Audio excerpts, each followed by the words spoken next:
On tonight's podcast, we're talking about holding your trades longer, which in turn means making more money. And that's what we want.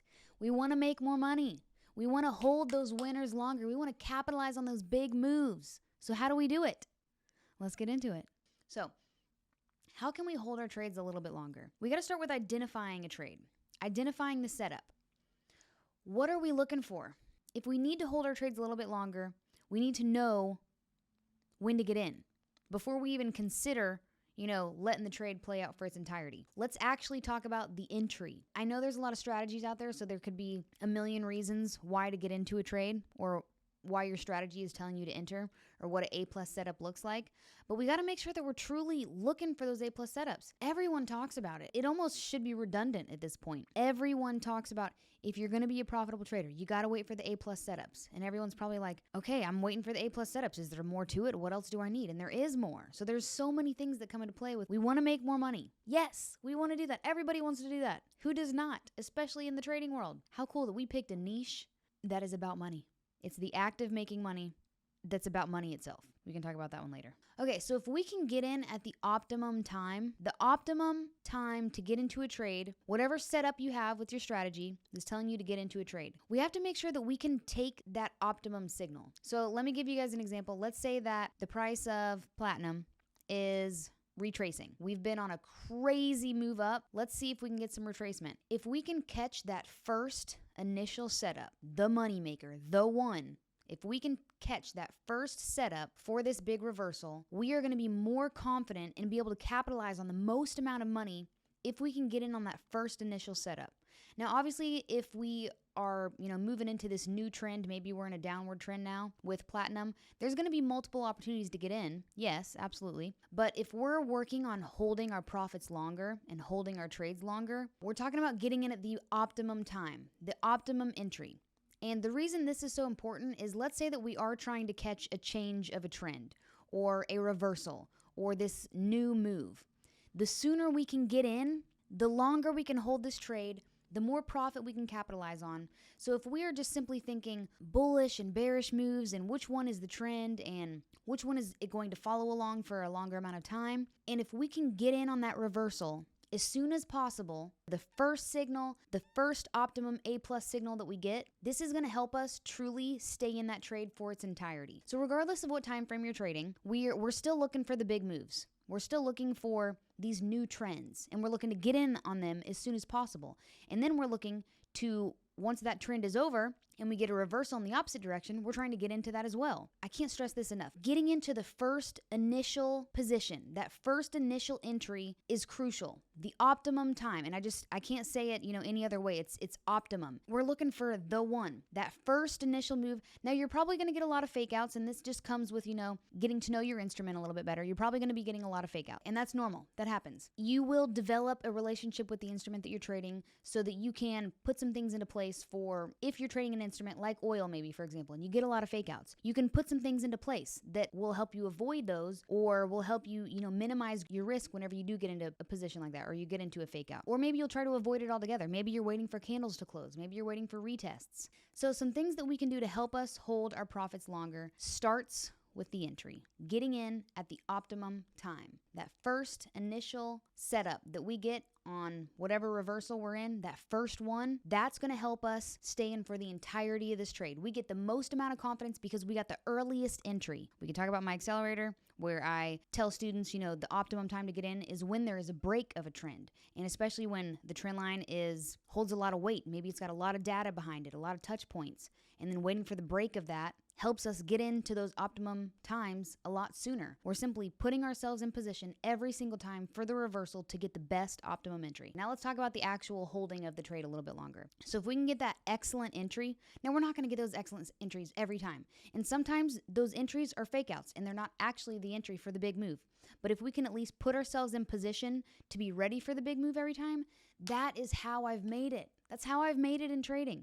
And that's how I teach my trading. I simply am just trying to help you guys get in position for the big moves every time. Now, obviously, we have things in place. We've got our fire extinguishers, we've got our flour, we've got our hoods. In case worst case scenario happens and there's a fire, aka we're losing our money, we have stop losses in place. We have everything in place for if this isn't the big move. If this isn't the one, then we're simply paying our fee, we're taking our loss. But we put ourselves in position for the big moves every time, and it's the coolest freaking thing ever. Because when it is the move, we were the first ones in. Like, how cool? Anyways, so let's talk about now how we can reap the benefits of actually holding. We'll say we've done the first thing. We've done what we needed to do, take the optimal entry. And we did. Now, how do we hold that trade for its entirety? How do we know how long this move is going to happen for? Now, depending on what time frame you're in, it could be the 5-minute time frame, it could be the 4-hour time frame, it could be the 1-hour time frame. This, I guess, will only apply to my specific strategy, but I'm sure you guys could probably kind of plug and play here with your own strategies. But if I'm in the 5-minute time frame, I'm drawing my trend lines on the 5-minute. Or if I'm in the 1 hour, I'm drawing my trend lines in the 1 hour. If I'm in the 4-hour, I'm drawing my trend lines in the 4-hour. And I'm trying to stay in that position for the entirety of the trend. As long as price follows along that trend line or follows along that direction, follows along that trend, I'm staying in. Now, that is so much easier said than done. That is so much easier said than done. I have struggled with that for most of this year. Now, there are many reasons why. I'm playing with bigger position sizes now. Now I have the capital to do so, but it's kind of exposure therapy. I'm seeing these bigger numbers that I'm not used to, and I'm more inclined to take the money, take it off the table, instead of actually let the trade play out, which if I could even do that, even my own trading would be insane this year. So just imagine if you could apply the same thing to your strategy or to your trading. So if we could stay in the trade for its entirety. So let's say we've already mastered the entry. We've put ourselves in position for the big move. We got it. Cool. That's best case scenario. Now, how do we stay in? Now, these are some things that I have done to help me stay in these trades a little bit longer. But the first thing, you guys, is just a matter of practicing. Why does that sound so vague? It is practicing holding your profits a little bit longer. Maybe you're comfortable with $500. Maybe you're comfortable with $100. Let's say that you got into a trade and you got the perfect entry, the most optimum entry you could get. And then you'd be happy with $100. Let's say that $100 rolls around. You are up $100, the price is still continuing in your direction, and you're usually inclined to taking that $100. But let's just practice waiting for 110, 120, 150. Then let's take it off the table. Let's at least kind of get used to seeing those bigger numbers. A little bit more, a little bit more, a little bit more. Now, it's taken me years to do that. I used to be happy with $100 trades. Absolutely. I used to be happy with $500 trades. Absolutely. Then I used to be happy with $1,000 trades. Those $1,000 trades, I was happy for those for a long time. When I got those, I was like, oh my God, yes. Take it off the table. Amazing. $1,000? Yes. Now I'm trying to hold for $30,000. Oh, I can't wait until I hit my $50,000 trade. That's going to be insane. And the craziest part is this year, I had the opportunity to be in trades like that. But here's the thing. I was happy with 30. I took it off the table. Whereas if I could have just held that trade for its entirety, probably would have hit that goal by now. But that's neither here nor there. You're used to $100. Let's hold for 120. You're used to $1,000.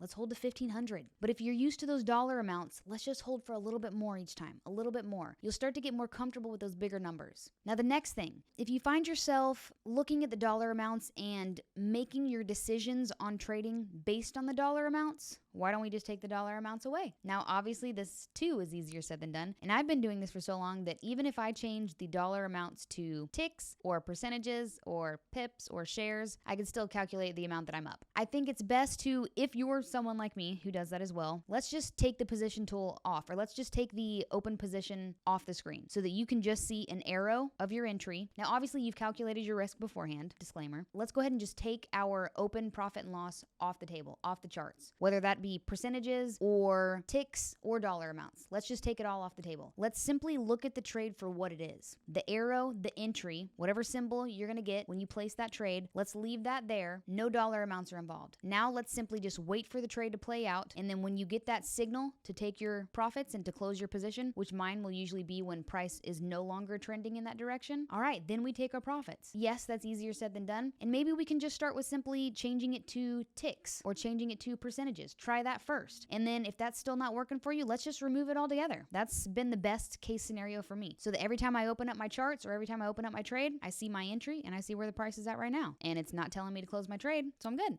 Okay, and the last thing is having trust in the strategy. If you have decided to commit commit to a strategy, which I believe is absolutely necessary. You have got to commit to a strategy. This strategy hopping thing, guys, has got to quit. It's an epidemic. Is that even the correct vocabulary? It is the epitome of traders who cannot make it because they strategy hop. If I could just urge you to do one thing outside of even holding your profits longer, please commit to a strategy. Commit.